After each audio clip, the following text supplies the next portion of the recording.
بەناوی خوای بەخشندەی میهرەبان بینەرانی ئازیز و خۆشەویستی ڕچەی زانایان سەلامی خودای گەورەتان لەسەر بێ. بەختەوەرین کە لە ئاڵقەشتری بەرنامەی ڕچە لە خزمەتی ئەوەی ئازیز و خۆشەویستدا دەبین بۆ ڕووچوون و هەڵدانەوەی پڕاوی ژیانی مامۆستایشتری ناودار و هەڵکەوتوو ڕێزدار جەنابی مامۆستا مەلا ساڵحی کۆزەپانکەی.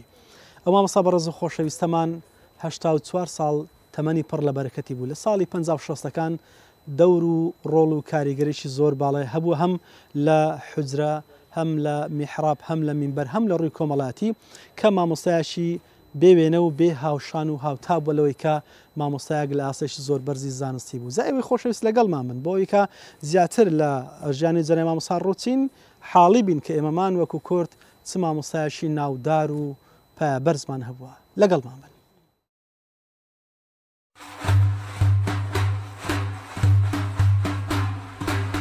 ژیان نامەی مامۆستا مەلا ساڵح کۆزەپانکەیی بڵباس، ناوی تەواوی ساڵە عەبدوڵڵا محەممەد حوسێنە، ناسراو بە مەلا ساڵح کۆزەپانکەیی. مامۆستا لە ساڵی 1890 زاینی لە خێزانێکی جووتیار لە عەشیرەتی بڵباز لە گوندی گردعازەبان چاوی بە دنیا هەڵێناوە. دواتر لەگەڵ خێزانەکەی دەچنە گوندی کۆزەپانکە. مامۆستا هەر لەوێ دەست دەکات بە خوێندن لە خزمەت مامۆستا عەبدولفەتاح شوانی. دوای تەواوکردنی قورئانی پیرۆز دەست دەکات بە خوێندنی چەند کتێبێک بە زمانی فارسی. لە دوای چوونی مامۆستا عەبدولفەتاح بۆ گوێر بەناو نیشانی پێشنوێژ و وتار خوێن، مامۆستای کۆزەپانکە دەچێتە بە حەرکە بۆ خزمەت مامۆستا مەلا عوسمان شەوەکەیی و بەردەوامی بە خوێندنەکەی دەدات. هەر یەک لە کتێبەکانی عەوامیل جورجانی، شەرع موغنی، ئیظهار، شەرح سەعەد عەلی، تەصریف الزنجانی وەڕیسالە الوەضع والئیستیعارە تاوەکو دەگاتە کتێبی شەرع شەمسیە. لە پاشان دەچێتەوە خزمەت مامۆستا عەبدولفەتاح شوانی لە مەخموور. 3 ساڵ لە خزمەتی دەبێت و کتێبەکانی بەناوی شەرع شەمسیە لەگەڵ حاشەی سەید شەریف وحاشەی عیسامەددین و شەرعی عەضودیە لە زانستی وەضع وەمیر ئەبوو فەتح لە ئاداب و شەرع عەقائید بە حاشەی خەیالی لەگەڵ بەشێک لە جەمع الجەوامیع دەخوێنێت. لە پاشان دەچێتە خزمەت مامۆستا مەلا محەممەد ئەمینی بێتواتی، ناسراو بە کونەفلوسەیی لە مزگەوتی حاجی قادر لە هەولێر. هەر لەوێ دەست دەکات بەو بەشەی کەماوە لە جەمع الجەوامیع. لە پاشان کتێبی قاضی شەرع هیدایەت فی الحیکمە، دواتر شەرعی متەوەل هەتاوەکو باسی ئەحوال موسنەد دەخوێنێت. پاشان دەچێتە خزمەت زانای ناودار مامۆستا عەبدولفەتاح خەتی لە دیبەگە. پاش 4 ساڵمانەوە جەنگی جیهانی یەکەم دەست پێ دەکات. هەر بەو هۆیەوە مامۆستای خەتێ دەگەڕێتەوە گوندی خەتێ. دوای تەواوبوونی جەنگ مامۆستای کۆزەپانکەی دەچێتە خەتێ بۆ بەردەوامی دام بە خوێندنەکەی. 2 ساڵ دەمێنێتەوە. بەگشتی مامۆستا مەلا ساڵحی کۆزەپانکەی لە خزمەت لە پاش وەفاتی مامۆستای خەتێ لە ساڵی 1920 زاینی مامۆستا دەچێتە خزمەت سەرکردەی زانایان مامۆستا مەلا ئەبوو بەکر ئەفەندی لە هەولێر. لە خزمەتی دەست دەکات بە خوێندنی شەرح الئوستورلاب، شەرح المواقف، حاشیەة التەشریح، حاشیەة السیالەکوتی و بەشێک لە ڕیسالەی ئیثبات و واجبی دەوانی لەگەڵ حاشەی قەرەباغی بەسەریەوە لەگەڵ بەشێک لە فەرموودەکانی سەحیحی بوخاری. و لە کۆتاییدا لە ساڵی 1921 زاینی لە خزمەت مامۆستا مەلا ئەبوو بەکر ئەفەندی بڕوانامەی زانستی وەردەگرێت. هەندێک لەو قوتابیانەی بڕوانامەی زانستیان لە خزمەت مامۆستا مەلا ساڵح وەرگرتووە بریتین لە مەلا عەبدولقادر ئیسماعیل ماجدی، مەلا خەلیل ڕەسوول دووسەرەیی، مەلا سەید محەممەد سەید ئیسماعیل پیرداودی، مەلا بەهاءەددین خەتی، مەلا محەممەد سەلمان پاک، مەلا عەبدوڵڵا مەولود پەلپیتانی، مەلا عەلی محەممەد شێخ وەتمانی، مەلا وەیسی عەبدوڵڵا گرچی. دوجار مامۆستا لە 26 1974 لە تەمەنی 84 ساڵی لە شاری هەولێر وەفات دەکات و لە مەراسیمێکی شایستە تەرمەکەی لە گۆڕستانی شێخی چۆڵی بە خاک دەستپێردرێت. بەڵێ بینەرانی عەزیز و خۆشەویست ڕچەی زانایان، زانای مامۆستا لەبەرەوەی زەمانێکی زۆرە وفاتی فەرمووە بە ڕەحمەتی خواکەوێ، سێ یان چوار لە قوتابیەکانی لە ژیاندا ماون، ئەوەی کە دکتۆر محەممەد شەریف لەگەڵ ڕێزار زەنای مامۆستا مەلا ساڵح مەلا ڕەشید، ئەویش ماشەڵڵا هەم لە تەمەنشی زۆردا هەمیش ناتوانم حەقی ئەو بدەم کە بتوانم پرسیارەکان لە گوێ بچێت پێم لەبەرەوەی گوێەکانی کەمێک گران بووە. جایمە لە خزمەتی ئێوە بزانین مامۆستا چی لە هەمبانەدایە، لەبەرەوەی یەکێک بووە لە قوتابیەکانی جەنای مامۆستا، جا ئینشاڵڵا بێکەوە جێ لێ دەگرم زانین جەنای مامۆستا چی لایە بەمانی باسکە. مامۆستای بەڕێز سەلام عەلەیکوم، لە بۆمان باز بکە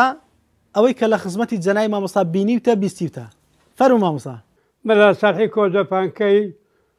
معروفە پێی دەگوترا مەلا ساڵحی عەبدوڵڵا گردعادەبانی، پیاوەکی زۆر عالم بوو، زۆر زاهید بوو. لە زاری خۆیم بیستەیە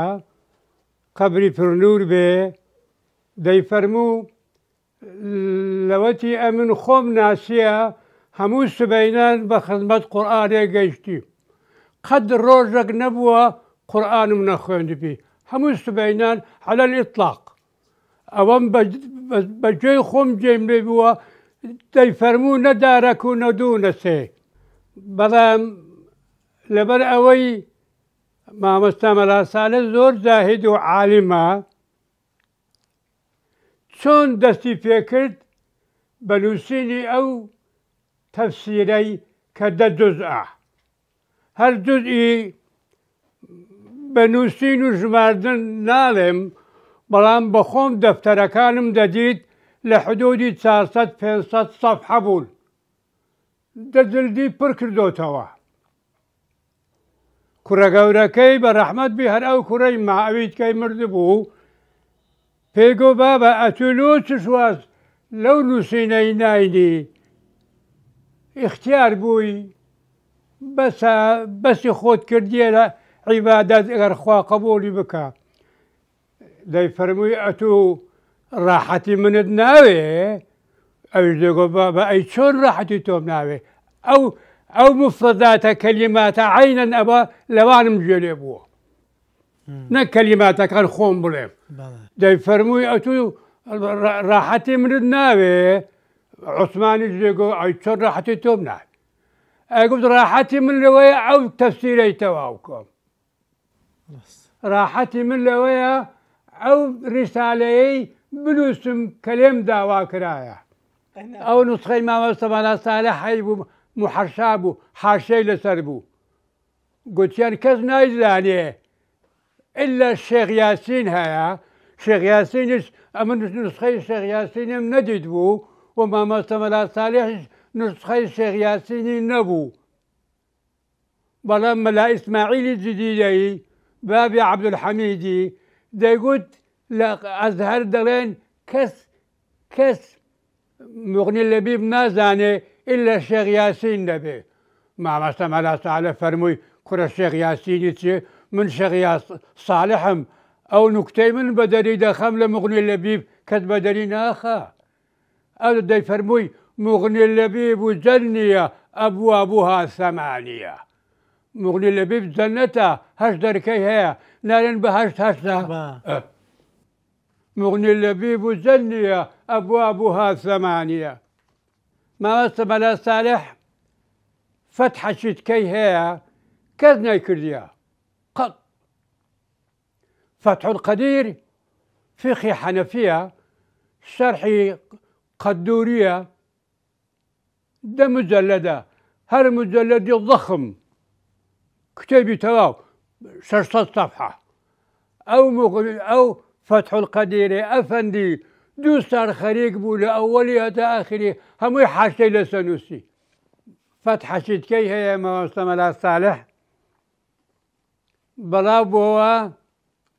لە ناو خەڵکی کە کتێبەکەیە ئوسوول الفقه پێی دەڵێن جەمع الجەوامع. ئەو جەمع الجەوامع کەس نایزانێ، إلا بابن الشريف نبيه. ابن الشريف مخطوطة ما مستا بخوي نووسیوەتەوە لای من بوو ساڵێک گوتم دەکا حرامزادەیی ئەوە کتێبی مامۆستایە من لای خۆم دانێم ما بۆ کتێبەکەم داوە. ماستە بەلا ساڵح یەک لە نوکتەکانی کتێبەشی دەگوت دەخین پێی دەگوترە جەلالی منطق. من لەو فەقەیانە بووم کە دەلالی منطقم لە خزمەت خوێن. کەینێکیە خزمەتی مامۆستای چەند لە خزمەتی مایەوە ئەو دەرسانی خوێندت چ بوو؟ لۆ من مەدرسەوی وەچی مەدرسەی بابم بوو. ئەمن دەچووم و دەهاتم.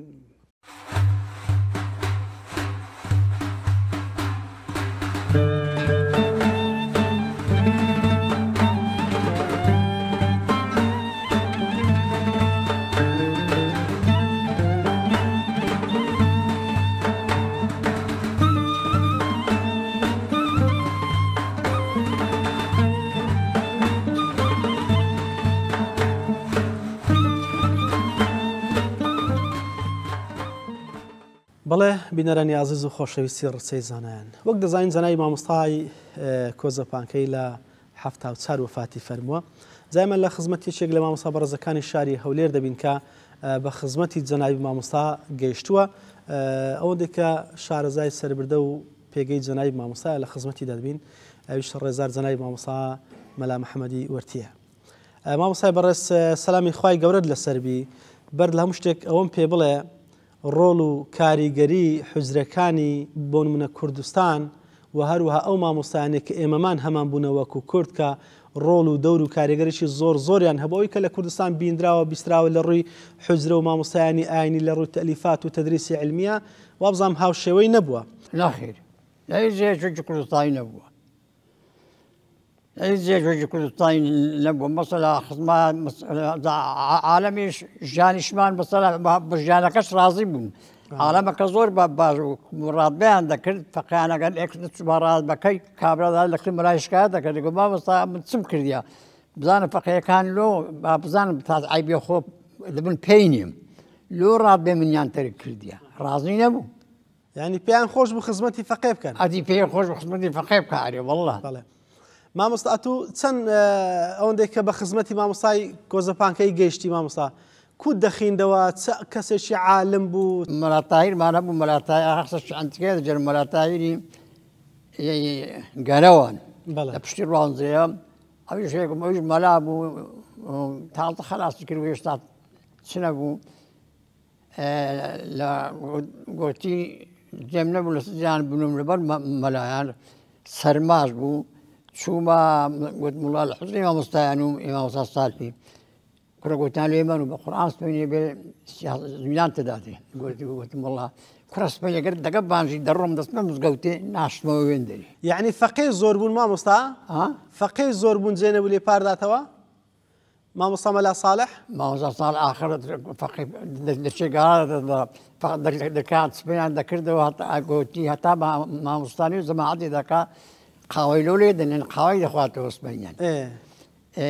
ئەوش ناوی کەس لێن دەنووسی خۆ حوزری مامۆستای زەی نووسنی عالەمێ نییە. گوتی چ دێ مامۆستا کەتن چوم لە حوزری مامۆستای نووسن گوتی بانجی سوێنی داوەغارم دەچووم مزگەوتێ گوتی نوێژم کرد و پاشی نوێژەی هوردم کردەوە گۆریم لەبیر کرد بوو. گوتی وەڵڵا چوومەوە گوتی با پاش پشتی مامۆستایدا سوڕە مامۆستا خاوەی دەخواردەوە گوتی سوڕامەوە گۆریم دەستدایە ئەو هەم کردناوە گوتی هۆی کرد گوتی سەی سۆر بەڵام هەتای سۆر بوو گوتی سەی سۆرەوە شەوێتی لێرە نووس بووی گوت مرێ وەڵا مامۆستا جێم نەبوو لە دەرێش ڕەقە بوو گوتی هەر هەندای بوو چیتی نەبوو مامۆستا هەردا بوو ئێرە دەگەدانە گوتی وەڵا گوتی چوومە دەرێ و گوتی زۆر متاسیر بووم گوتم لەنگ لە بەرەخۆ لە بەرەوە گوت مامۆستام عادس کرد گوتی پێش نیوڕانە بێ دەهاتم گوتی بانج کرد تایر گوتم بەڵێ مامۆستا گوتی کوڕم وەرە چاکم لەوێنە میوانمانە گوتی هەندم پێخۆش بوو گوتم مامۆستا دیارە هەر هیچی لە بەدری نییە لەگەدا نییە وەڵا گوتی چم چام لەوێ چام وتێ کردن زۆر هاي خدمات يمكن قلت خط لك قرينا ما مصدق بدوايا كيوا مصلا ملا عثماني كوري لا الازهر وخرج امتحان واشراب وخرج الدكتوراه بيني اواقوه نخوش ويقوم في كوانقو عثماني امنا اوان الدمرم عثماني كوريش وخرج شهاده يعني الازهر زوري ودا قلت واقصا آخريش وقها وما مصاب وفاتي كرد ملا عثمانيش بلاي هاتو بلا صالح باشويش مشت هیچ لە لە ژیانی مامۆسای بۆن من ئەگەر باسی خودی مامۆسای بکەی بە کورتی مامۆستا حتى كبير لكنه وأجر عالم إيشدان دانس أجر خسشي كربا خسشي لكنه من أخوش ويقول أجر أبي كربا ست من أخوش نبو شون شيء هر إيره إيره دقدانه بله مثلا لمجلسي كدادنش بون من السري مجلسي دقت خلق جيلي الرادة قيد للرسول والله يعني عالم مملو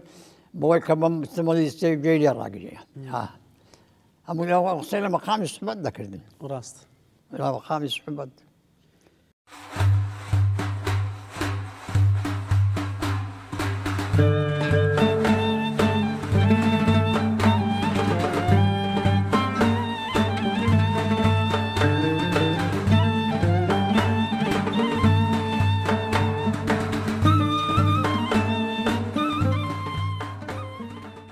بەڕێز دکتۆر محەممەد شەریف یەکێک لەو قوتابی ئازانی جەنای مامۆستاکە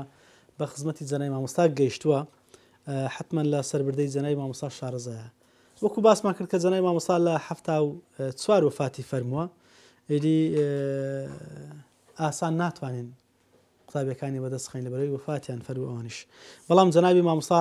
هەر ئەوەش لێ دەپرسم بۆی کە چۆنیەتی ڕۆشنە خزمەتی جەنای مامۆستا لە کاتێکە کە دکتۆر محەممەد زانستەکان هەموو خوێندە بوو جا لە خزمەتی جەنای مامۆستا دوایە کە سڵاوی خۆی ئاراسە دەکەین پێمان بڵێ ڕۆشتنی جەنابتان لە بۆ خزمەتی جەنای مامۆستا دوایە کە زانستە شەرعیەکانتان خوێندە بوو ینی ئامان چ بوو لە چونتان لە بۆ ئەوێ بۆی با بڵێن مامۆستا سوبعەی مامۆستا یەکێ بتە مەلا ئەو وەختی چۆن لە زمانی مەلافەندی یەکێک لای مەلافەندی نەیخوێ دبایە حتا ئیجازەکەشی زۆر ئەو مستەوایی نابوو لە دوای مەلافەندی مامۆستا مەلا ساڵح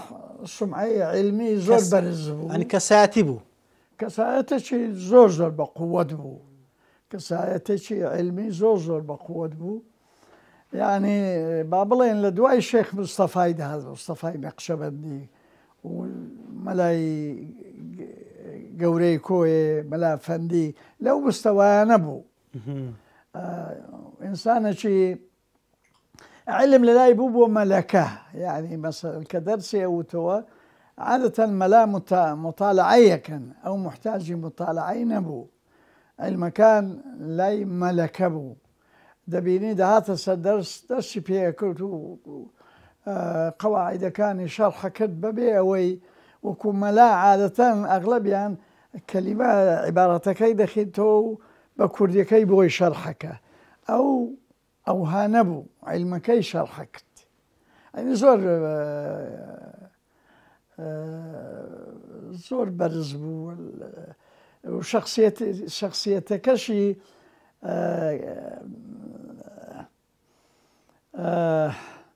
لقد شاب متواضع بو بس فقيه شرمي لي كرت عادة فقيه لملان بلا احترام وشرم هيا بس ما مستملا صالح هو ما شرم لي كرت كدهات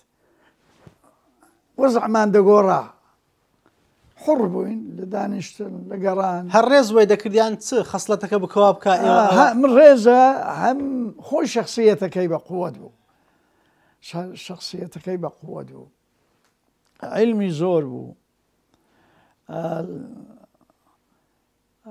لبروا شرب عليك ما مصا يعني عادة مسألة شرمي ليك لعيني وقتش لي اترسا نكو قسيك بكي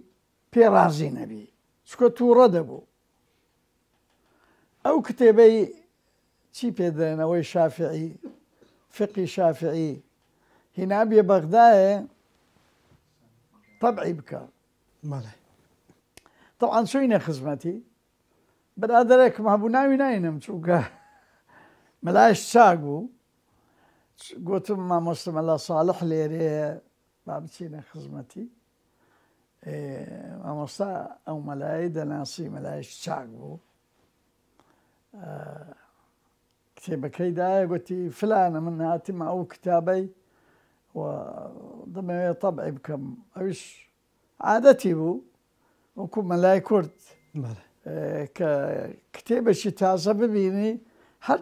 دەیەوێ ئەترازەشی لێ بگری دەیەوێت تعلیقەشی لێ بدا ناوەکەی بۆ ئەوەیە بۆ ئەوە نییە مەسەلە ڕاست نێزانی مامۆستا مەلا ساڵح ئەو شتانە قبول ناکە بە هیچ جنەوە وتی بریا ئەو هابایە گوتی مەلا ئەتوو ئیمانت بە ئەسڵی دینەکە نییە ئەتراز لە من دەگری لە باشا گوتم فلان ئەتوو دەبایە بە من برێ مامۆستا مەلا ساڵح لەوانە نییە ئێسانی ئەترازی لێ بگری قبول ناکە فتۆزێ يعني ئەو لەگەر لقای لەگەر وەسی هەبوو مەلیک گوتو بووی ئەدەبی ئەوە بکات گوتو بووی ماشەڵڵا گوتی ماشەڵڵا و ئینشاءڵڵا هی ئێمەیە هی تو نییە دەبی بیکەی ئەو زۆر تون بوو ینی ئاتون بوو تون زۆر تون ینی حسای بەرامبەرەکەش نەکردێ لەسەر شەرعەکەت چۆن بی ئاوای نام لەگەر مەلیک مەلیک لەگەر مەلیک و لەگەر وەسیش حکایەتی هەیە ئەو مەقسوودی بوو منهەجی مەلایان ببتە ڕەسمی و جودی نەکەن و ببتە 12 ساڵ نەک 6 ساڵ زۆر شتی و فعلەن کردی ینی ئەوەی کە لە بۆیان کرد هەمووی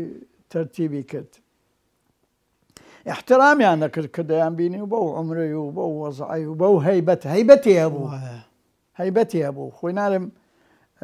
وەکو دەرەی کاریز هەیە کاریزمای کاریزمایە ینی مامۆستا کەسایەتی جەنابی مامۆستا هەم لە ڕووی پێگەی زانستی هەم لە ڕووی پێگەی ئەو کەسایەتێک کە هەیبوو وەکو خۆت دەڵێ کە شەرمیان لێ دەکرد شەرمەکەشی حتمما بەهۆی ئەو هەیبەتەی کە هەیبوو هەم لە ڕووی تطبیقی شەرعەکە هەم لە ڕووی ئەوەی کە پێگەیەکی بەرزی زانستی هەبوو علمی زانستی ئەوجا باسی ئەوم لەوەکی بۆ منە ینی ئەو هاوشانی هەبوو جەنابی مامۆستا ئەو کاتە لەو ئەو پێگەی کە مامۆستا هەیبوو لە زانستە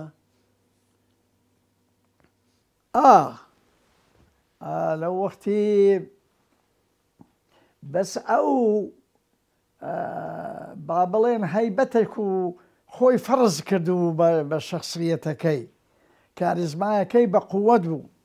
بەسەرەن مەلا ئەبوو بەکری کۆیی هەبوو مەلا ئەبوو بەکری کۆیی هیچ کەمتر نەبوو لە مەلای کۆیە عیلمەکانی هەموو لەبەر بوو زۆری زیرەک بوو زۆر زیرەک بوو حتا مەلای کۆیە گوتی ئەمن فەقەیەک و نیوم هەیە یەشیان فەقەیەکە مەلا ئەبوو بەکر بووە قسە مەشهورە مەلا ئەبوو بەکر بووە بابیشم بەرەو بابی بنا مەلا ئەبوو بەکر دەیگۆل ما بەینە شەتەینی ئیلا ئەنە وەشەریف هەر ئەبوو شەریف مەلاینا وەیتر مەلا نینە با بکشم ینی هەم عائیلەکەی ئێمە مەلای چاک بووینە مام مەلا تەیب باوکم مام مەلا هەوایی شاعیر بووە پێشی وان بووە ئەمن نەمدیوە عالیمێکی گەورەیە زۆر عالیمێکی گەورەیە لە هەموو عیلمەشش وەخت خۆی تەلیفی هەبوو شعری هەبوو ئەویش بوجازی ئەفەندیەوە بزانم چارەمین کەسە پێش مامۆستا مەلا ساڵحی ئیجازەی لە مەلا فەندی وەرگرتیە مامۆستا لە زانستەکان باش ڕووچووی ئێستا ئەگەر بۆن منە هەڵسەنگانێکم لە بۆ بکەی بڵێ پێگەی زانستی جەنابی مامۆستا مەلا ساڵحی یعنی لە چ پێگەیەک بوو هەم لە سەردەمی خۆی هەم ئەگەر زانستەکەی لێ ئێستاکەەوە شی بکرێتەوە یانی چ ئاستێک بووە وابزانم لەوی بەرزتر نەبوو نەبوو یعنی وەکو بەلا فەتاحی خەتێ وەکو ئەوانەی کە ئێستا ناویان دێ وەکو ئیبن و ئادەم لو شكلانه بوون ئەوانە يعني تۆ هەر چەندی حەول بدەی زیاتر نابی لەوەی وەکو مەسەڵەن برێچێ لە مامۆستا مەلا کەریم مەلاترە مامۆستا مەلا کەریم هەموو عیلمەکان مەلەکە بوو پێ ناکرێ برێ ناتوانین تەمسیل بینەوە ڕاستە ناتوانێت ژوا بوو کەمتر نەبوو لە مامۆستا مەلا کەریمی چی زیاتریش بی لە هەردەشت مامۆستا کاریگەری چ بوو ئەو کات بۆن منە ڕۆڵی چ بوو بۆن منە هەم لە ڕووی تەدریسەوە هەم لە ڕووی کاریگەری ئاستی زانستی ئەو سەردەمی بۆن منە هەولێری ئەو شوێنێک کە جەنێ مامۆستا لێی بووە آخر ئەو وەختی ئەو عیلمانەی ئەو وەختی دەخیندرا کە ئیجازە نەدەدرا هەتا ئەو عیلمانە نەخوێنن ئەوانە خاصن پێیان دێن مادەی ئەخیر ئەو ماوادی ئەخیر زەحمەتن هەموو مەلانەیان دەزانێ مەسەڵەن عیلمێکە بوو پێیان دەگوت عیلمی حیکمە ئەو عیلمی حیکمە هەموو کەس نەیدەزانی علم حكمة غير فلكيات فلكياتش دخيندرا ولو فلكيات أو قيمتين ما أبو بود واش خلق ديزانية أو ما ندبونه وهيتشي تر لقورينية بلام حكمات يعني شرح مواقف عندك مثلا من خندم بعضش السهر نازن شرح مواقف هذا هي لقوري طبعا شرح مواقف موسوعيش علمي كلامه لقال فلسفي أو بياوشي بأتنيا وكو يشي وكو ما مصمنا صالح ديزاني بفقيان بري همو ملاني زاني ما ساني ستوي دلي أو إجازاني كي استاد درين لقال أو سردما فرقش زوري هي زور بوي بياوي وكو ما مصمنا صالح بيانا بتازه مستحيلة پیاوی وەکو مامۆستا مەلا ساڵح لە مەلایەن پێیان نابی مامۆستا ئەوەی کە دەڵێ هەم مامۆستاکانیش ئەو ئیرادانیە کە بڵێنەوە ئەوەی کە ئەوان هەیان بووە لە ئێستاە نەک ئەوەی کە فەقێکان بیخوێنن وایە مامۆستاکانش وا دیێرە و کتێبانەیان دەخوێندەوە هەبوو نێک دووەک مەلا مەمدوح هەبوو بەڕەحمەت بی بەڕەحمەت بی ئەو شتانەی دەزانی خوێندبووی وەختی خۆی مەلا بەهادین مەلا بەهادین مەلا عەبدوڕەحمانی ماستاوەی ئەوە وا بزانم خوێندبووی ئەویش چونکە من ئاگام لێ بوو ڕەفیقی من بوو بەس نمان یعنی لە دوای جیلی من نمان ئەو کتێبانە بخوێندرێ بەجددی یعنی مامۆستا دکتۆر محەممەد پێمان دەڵێ ئەو زانستی لە پێشی هەبوو لە زانستی علومی شەرعیەکان لە ئێستا کاڵ بوونەتەوە نەماون عومقەکەی نەماوە دەکرێت مامۆستا تەعویز بکرێتەوە یان دروست بیتەوە بۆ ناکرێ بۆ ناکرێ هەیتمان ئەو کەسانێک کە بتوانن ئەو ئیرادیان هەبی ئەو زانستانە دیسانەکە دەست پێ بکەنەوە والله هەنا ئەگەر خۆیانمان دیکەن مەسەڵەن بەو دوایە لە بەغدا پیا بوون لە عەرەبەکان پیا بوون پیاوی وەکو ئەحمەد کوبەیسی پیا بوو پیاوی حەمەد کوبەیسی ئەوانە عالم بوون ئەو کتێبانەشیان ئاگا لێ بوو شتانەشیان ئاگا لێ بوو لای مامۆستا مەلا کەریم خوێندبوویان لای مەلا دەبانیان پێدەگوت تکریتی بوو مەلایش چاک بوو ئەو شتانەیان خوێندبوو یعنی مستەوای باشیان هەبوو ئەوانە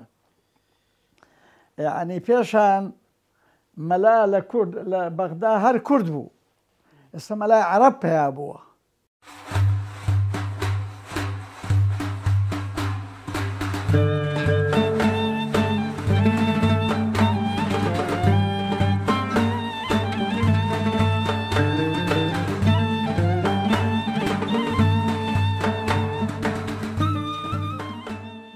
بەڵێ عزیزان و خۆشەویستان لە خزمەتی مامۆستایشی تر کە شارەزایە لە ژیانی جەلای مامۆستا بۆی کە مامۆستای باوچیان کە مامۆستا مەلا خدری دەشتی ناو بوو ئەویش یەکێک بووە لە مامۆستا ناودارەکانی کوردستان ڕەفیق و هاوشانی جەنایب مامۆستا کۆزە پانکەیی بووە بۆی کە جەنایب مامۆستاش لەگەڵ باوچیان ڕۆشتە خزمەتی جەنایب مامۆستا ئەوەی کە لە سەربردەی ژیانی جەنایب مامۆستا هەم بیستێتی هەم بینێتی لە کۆڕ و مەجلیسەکان و سەردانەکانی جەنایب مامۆستا لە خزمەتی مامۆستا دەتوین مامۆستا گیان سەلامی خوای گەورە لەسەر خۆش بیارەبی زۆر سپاسی بەرنامەکەتان دەکەین لۆ پێشکەشکردنی ئەو مقابلەیە کە لەگەرمان مامۆستای باوکی ڕەحمەتیتان خی گەورە دەرەجەی عالیکە ئەوی ژێچێک بە لە مامۆستا ناودارەکانی کوردستان بەڵێ حتمما لە تەمەنی جەنای مامۆستای کۆزە پانکەی بووە چۆن دەڵێ ڕەفیقیش بوون بەڵێ ئەگەر پێم بڵێ بەڕێستان ئەوەندەی کە لە کۆڕ و مەجلیسەکانی جەنای مامۆستا بە ئامادەبوودی باوکی بەڕێستان ئامادە دەبوون چتان لە ژیانی مامۆستا بینیوە چتان لێ بیستیوە چەند و چۆن شارەزای جەنای ئەو مامۆستا بەڕێزە بوونە طبیعی ئەمن لە عمرێکی زۆر گچکە جاروبار لەگەر بابم خوا ئەفریقا لەبەر ئەوەی مامۆستا مەلا ساڵح لەگەر بابم هاوتەمان بوون ممکنە کەمە گەورەتر بی مامۆستا مەلا ساڵح لە بابم کەمە گەورەتر بی بەڵام بە حکمی ئەوەی کە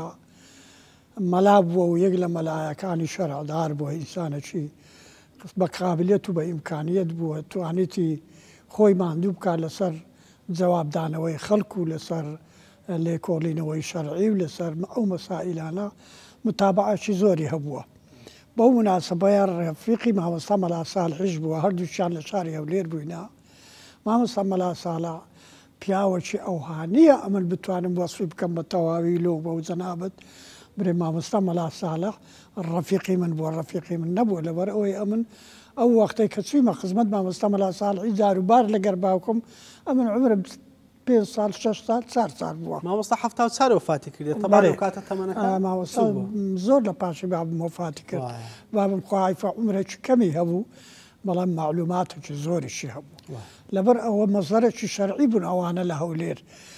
جێگای ئەوە بوون خەڵکی ئەو شارە هەموو پرسیار و هەموو تەوزیهاتی خۆیان و هەموو قسەی خۆیان و فتوایان لەو پیاوە زەریفانە وەرگرتیە مامۆستا مەلا ساڵح کەموێ نەبوو لەو شارەی لە عیلم و زانستەی کە بەخۆی تەقدیمی خەڵکی دەکرد و بەخۆی هەیبوو لە بۆ خەڵک ئیستیفادەی هەبوو وەکو چرایەک بوو لەو شارەی پاشان مامۆستایەکی ئەو هەبوو چەندین مامۆستا لە بەردەستی مامۆستا مەلا ساڵح بوویتە مەلا و گەیشتیتە دەرەجەکی عیلمی بەرز مامۆستا مەلا ساڵح خاصیەتێکی خۆی هەبوو زۆر خۆی ماندوو دەکرد لەسەر مەسائیلی شەرعی لەسەر مەسەر تێگەیاندنی خەڵک لە بۆ پەروەرگەردەکردنی قوتابیەکانی کە ئەو فەقیانەی لەکرد مامۆستا مەلا ساڵحیان دەخین ئەو ممەیزاتێکی تایبەتی خۆیان هەبوو زیرەکتر بوون زاناتر بوون خەڵکی لەکرد مامۆستای پتر فێرە عیلم دەبوو مامۆستا مەلا ساڵح کەموێ نەبوو لەو شارەی مەزدەری جوابدانەوەی هەموو پرسیارێکی خەڵک بوو لەو شارەی لۆیە ئەو خەڵکە هەموو ڕویان لە مامۆستا مەلا ساڵح دەکەن ئەو کات لە چێ بوو مامۆستا بەێ مامۆستا مەلا ساڵح ئەو کات لەکوێ بوو ئەو کاتی مامۆستا مەلا ساڵح لە لێری بوو ئەمن بەبیرم لێ لە مزگەفتێکی بوو لە ناو گەڕەکی وابزانم تەعجیل بوو گەڕەکەکە ئەگەر ئێستاش بەبیرم بی لە پشت هەرامەی کۆتری مزگەفتێکی لێ بوو پێمە بوو جێم لێ بوو دەیانگۆ ئەو مزگەفتەکە من دار بووم زۆر تەرکیزم لە سەو شتانە نەدەکرد پێمە بوو مزگەفتی دێرە بڕوشەیان پێ دەکوم ئەو مزگەفتە مامۆستا مەلا ساڵح لەوێن دەرێ بوو مەدرسەی لەوێن دەرێ بوو ئەو زە لەوێن دەرێ دوو مزگەفت هەیە مزگەفتی دێرە بڕوشەی هەیە مزگەفتەکی دێ یەک لە مزگەفتەکان بوو نازانم لە بیرم نەبایە مامۆستا مەلا ساڵح چەندین مامۆستای لە بەردەستی دەرچووە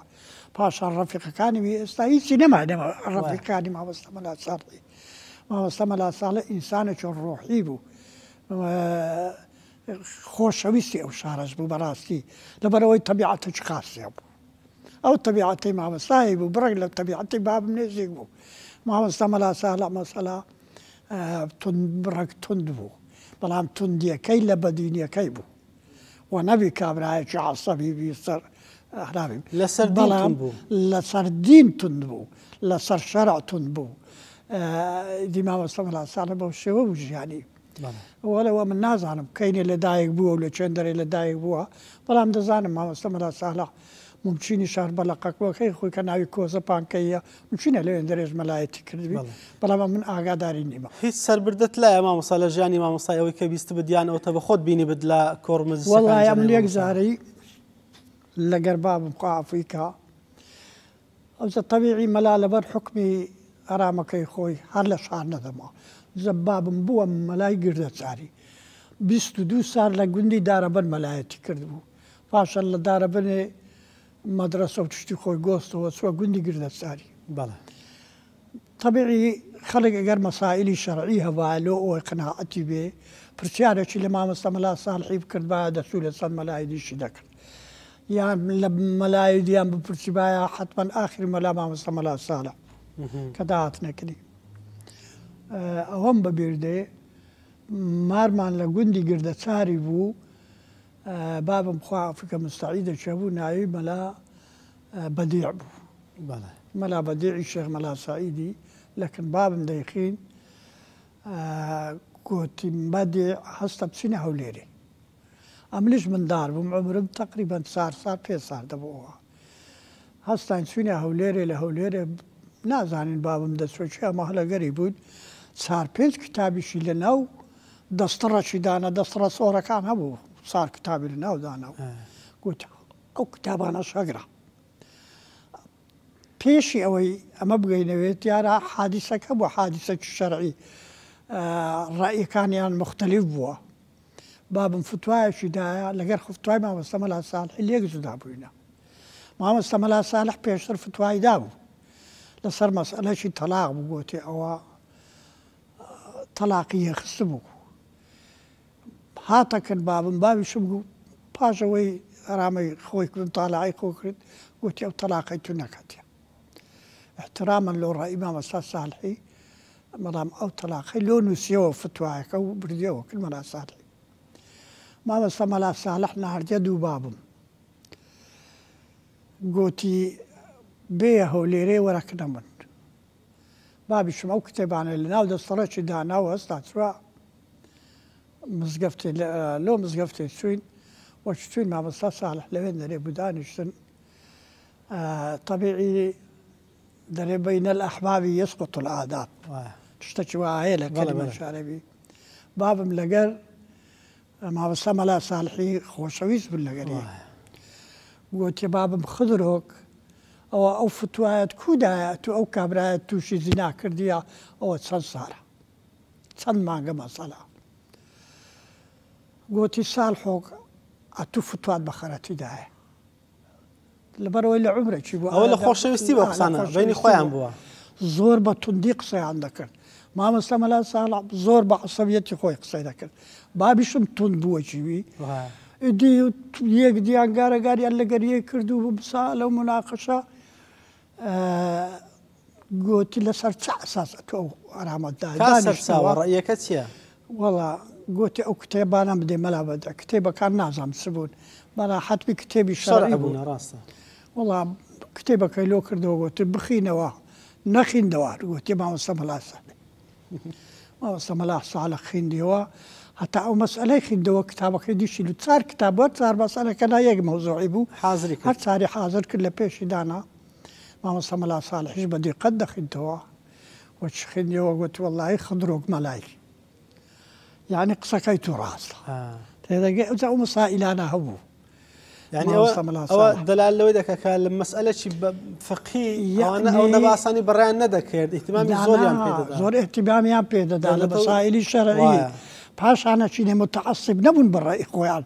ئێستا خەڵک ئەوەیە فتوایەکی دەدا دەبینی ئەتو دەچی فتوایەکەی دەبینی غەڵەتە بەخۆی دەزانی غەڵەتە مع العلم مصرە لەسەر غەڵەتەکەی خۆی ئەو وەختی وانە بوو مەسەلا زۆر جار هەبوو بابم غەڵەتی دەکرد مەسەلایەک لە مەلایەکان بوو کە فتوای زۆر دەدا غەڵەتیشی دەکرد مامۆستا مەلا ئەحمەدی گەزنەی هەبوو زۆر لە بابم لە مەسئلەی شەرعی لە بابم دەترسا مامۆستا مەلا عەبدوڵڵای بەحرکەی هەبوو ئەوانە جێگای ئەوە بوون کە جوابی خەڵک بدەنەوە دەچوو مامۆستا مەلا ساڵح دەیگۆ ڕائیەکە خوانیە کە دەیانخیندەوە مقتەنیع دەبوو بە ڕایەکەی دی لە ڕایەکەی خۆی تەنازولیان دەکرد شەرمیشیان پێ نەبوو زۆریش کەیفیان پێداوە لەبەر ئەوەی فێر دەبوون هەم عیلم بوو ئەوە نیشانەی ئازبەرزی زانستیتیان یعنی مصر بوون لەسەر دینەکەی نەک لەسەر ڕای خۆیان دی ئەوجا مامۆستا مەلا ساڵح تند بوو لەگەر فەقێیەکانی خۆشی فەقێ هەبوو مەدرسەی هەبوو مەسەلا فەقێ ئەوەندە خۆش دەویست كل بياناتي من جملة بدي أقول ما مثلا ملا سال عليه ناهري أما بنوين يكسر حمو ما نردستين اللي بنويج إسماعيلي يعني النو زارشي فقيه خوي إمال بكبري نوێژی سبەینێ نەکاتت پارداتەوە تا ڕۆژانێ فەقێش بەڕێکتە مەڕ بوو لە نوێژە ئەوە شە بووە دەست خۆشی مامۆستاگەر شتر مابیە مەمنوی جەنابتین زۆر سپاس دەکەم وەڵی دێت مامۆستا مەلا ساڵە ئەو هاوەی تر ژیانی من لەگەرەوەی نەبووە لەبەرەوەی بەڵام ئینسانی زانا هەیە مەسەلا عەبدولحەکیم نەوەیتی دکتۆر عەبدولحەکیمە هەموو معلوماتێکی کاملی لەسەر مامۆستا مەلا ساڵح هەیە حەقی وەیە مقابلەشی تێر و تەسەل بە تەنها لەگەر لەسەر مامۆستا هێشتاش تەواو نابی هێشتاش تەواو نابی بەو کەم تشتەی لێی نەگەڕێن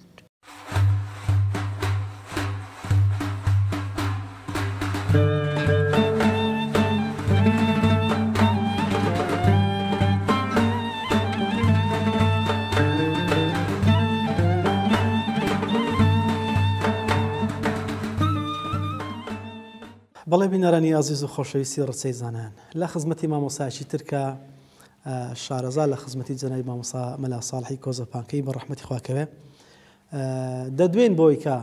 ئەوەی کە لەسەر بردەی ژیانی جەنابی مامۆستا کۆی کردوتەوە شارەزای تێدا پەیدا کردووە ئێمە و ئێوەش تێدا ئاشناکات ئەویش ڕێزدار جەنابی مامۆستا مەلا ڕەسوول بڵباسە مامۆستا گیان سەلامی خوات لێبێ سوپاس سەلامت بیاخۆ مامۆستا ئێستامە لە مزگەوتی شێخ نورەدین بریفکانین ئەو مزگەوتەی کە ساڵانێک جەنابی مامۆستای مەرحوم تێیدا تەدریسی کردووە بەردەوە پێم بڵێ ئەگەر مێژووی هاتنی مامۆستا لە بە ئەو مزگەوتە تەبان ئەوە لە گەڕەکی تەعجیلە لە شاری هەولێر وایە پێم بڵێ کەی هاتووە و چەند ماوەتەوە لێرە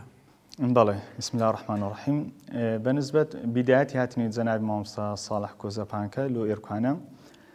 پاشەوە لە 1920 زاینی ئیجازەی عەلمی لە خزمەت مامۆستا مەلا ئەفەندی وەردەگریتن دەستەوە منتیقەی دەشتێ لای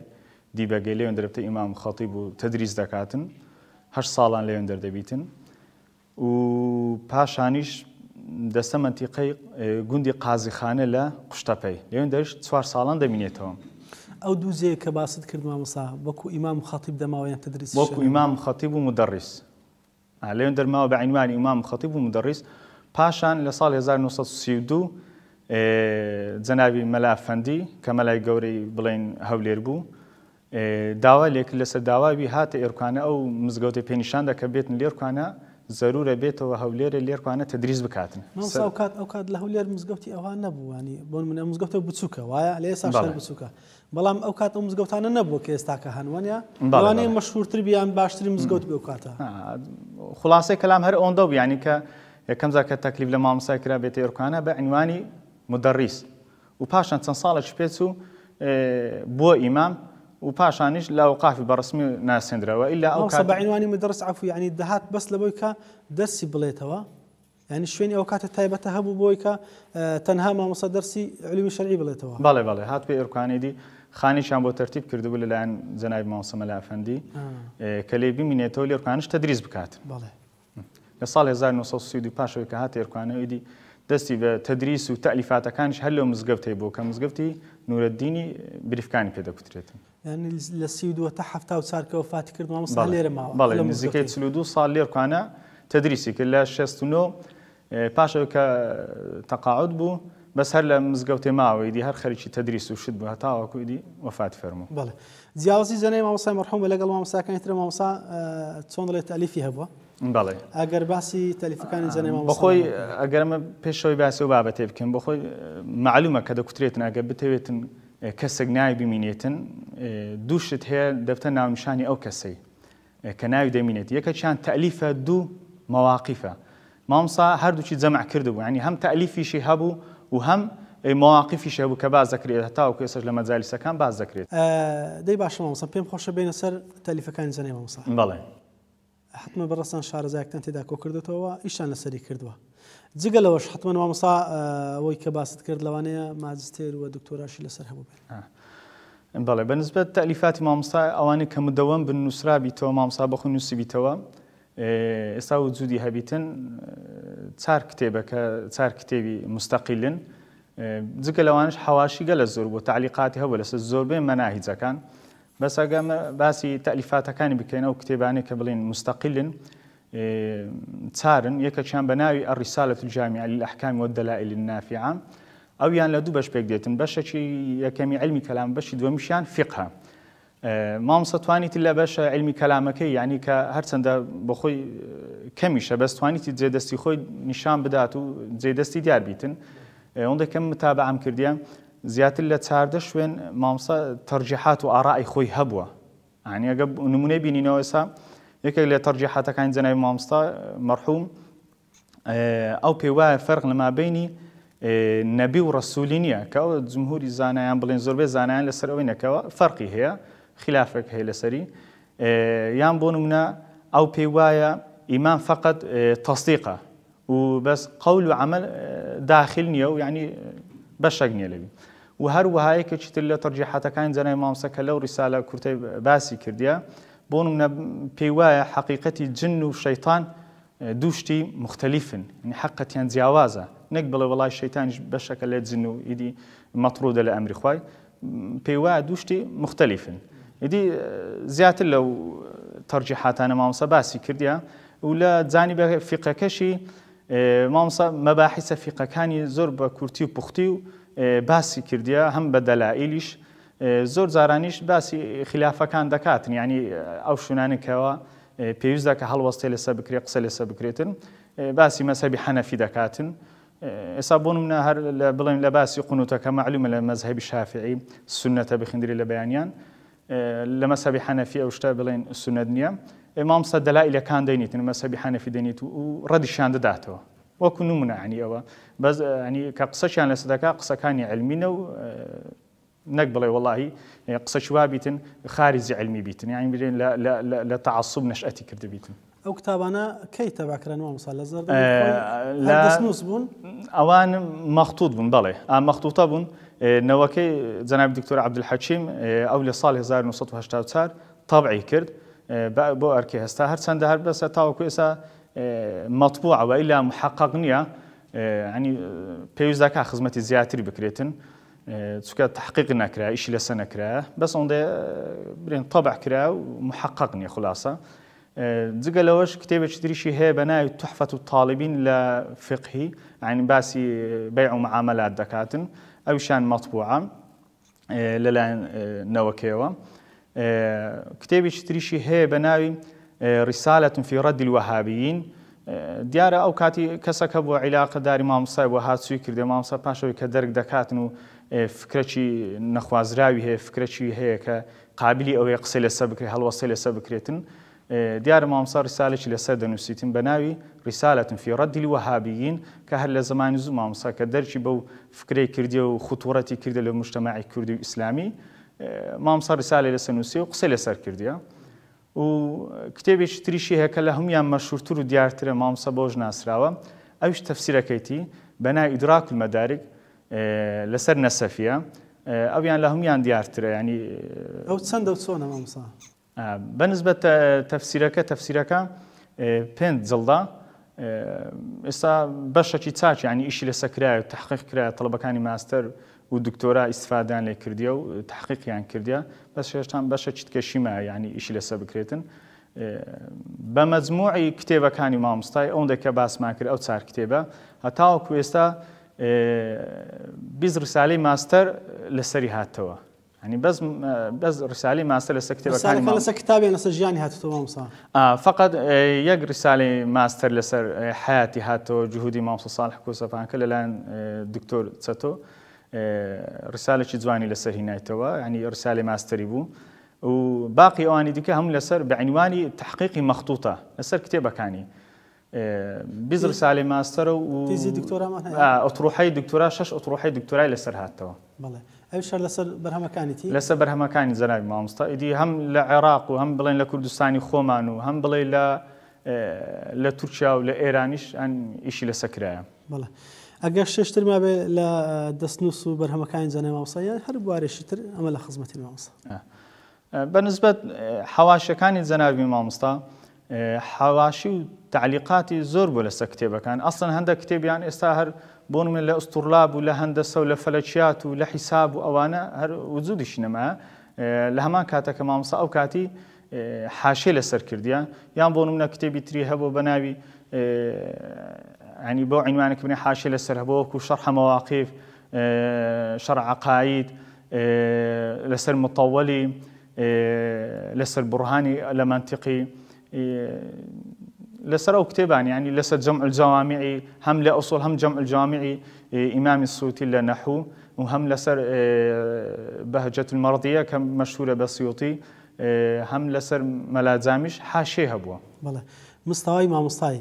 لا زانست الشرعي كان زيازيه بوي كلا كمان زيات الرتوبه. بالنسبة زاني فقهي ما مستوى اون دا بس كإنسان مخطوطة شيء هي كالفتاوى الشرعي في دكتوريتن نزكي تصارصت بينصت لو حدا بيتن فتاوى شرعي زنايب مامسا يعني أوش تأكيد يعني عمقي مامسا يد السلميني كلو بابتانا روتسوبو سكا بالمناسبة عندي شتا مامسا حاشي لسر تحفه هي كتابة مشهورة لطبقي برز دخوين دريتن وهروها حاشش هو لسر شرح منهج كاودو كتابة يعني عمدي مذهبي الشافعينا.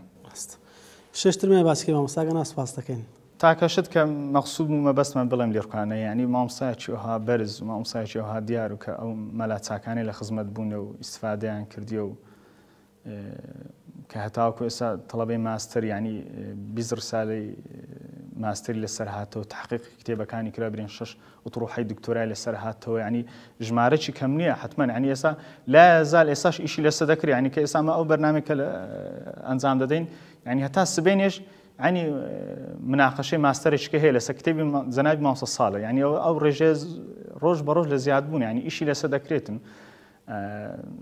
ضرورة يعني كما مصايش ها برزمان هبيتن خريكة صبر ناوكي لأنديشو للذهن ما نامينيت يعني أو تسيني أو كتازة برادقات مع الأسف يعني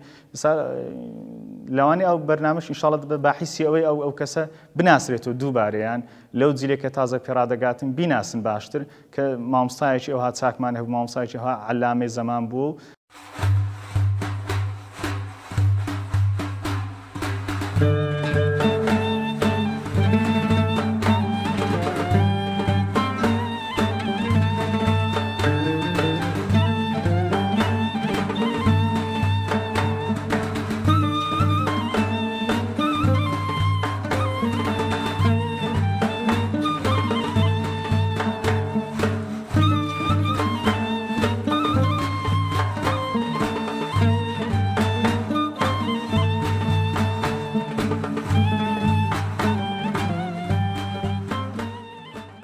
بەڵێ بینەرانی ئازیز و خۆشەویستی ڕسەی زانایان ئەوەی پێشکەشمان کردن بەشێکی کەم بوو لە ژیانی پڕ لە سەروەری و خەبات و خزمەت و پێگە و پلە و پایەی زانستی زەنای مامۆسای مەرحومە مامۆسا مەلا ساڵحی کۆزەپانکەیی بەر ڕەحمەتی خواکەوێ. مامۆسای خۆشەویست زیاتر لە 50 ساڵ تەنها خزمەتی مەدرسەی شەرعی کرد. دەیان مامۆستا و قوتابی لە خزمەتی ئەوە بڕوانامەی زانستیان وەرگرت. هەر بۆ نمونە بیڵێن دوو لە مامۆستا بەڕێزانە مامۆستا مەلا محەممەدی سەلمان پاک و مامۆستا مەلا بەهادینی خەتێ بە ڕەحمەتی خواکەوم بەسە بەوەی کە ئەو دوو مامۆستا کە تاکو ئێستاکەش میراتگرانیان نەبڕاونەتەوە. دوعای خێرەکەن بۆی کە خوای گەورە دەرەجایان عالی کات و ئێمەمانیش بە ئەوان بگەێنێ. مامۆستا مەلا ساڵحی کۆزەپانکەیی لە عەشیرەتیش بڵباس بوو لە ساڵی 1990 لە گرت عازەبان لەدایکە بێت و لە ساڵی 1974 لە تەمەنی 84 ساڵیە دڵە گەورەکەی لە لێدانەکەوێت و تەرمەکەی دێهێنە گۆڕستانی شێخی چۆلی لە شاری هەولێر. دەخوازین و دەپارڕنەوە خدای گەورە دەرەجەی جەنابی مامۆستا عالی کات و قوتابیەکانیشی ئەوەی ئێستاکەش کە میراتگیری جەنابی مامۆستان لە عیلم و زانستە تەمەنیان پڕ لە خێر و بەرەکەتکە ئێمەمانیش بە خزمەتی مەقامی ئەو بەڕێزانە بگەێنێ لە دوا ڕۆژە بەر شەفاعەتیان کەوین. سوپاسی بینەری ئەوەی ئەزیز و خۆشەویستەکەن کە تا ئێستا بە دیار بەردامەکەمان دانیشتن. لە دوعای خێر بێ بەشمان مەکەن ئەسپاردەی خوداتانەکەم کە سپاردە وەزایاناکە. والسلام عليكم ورحمة الله وبركاته.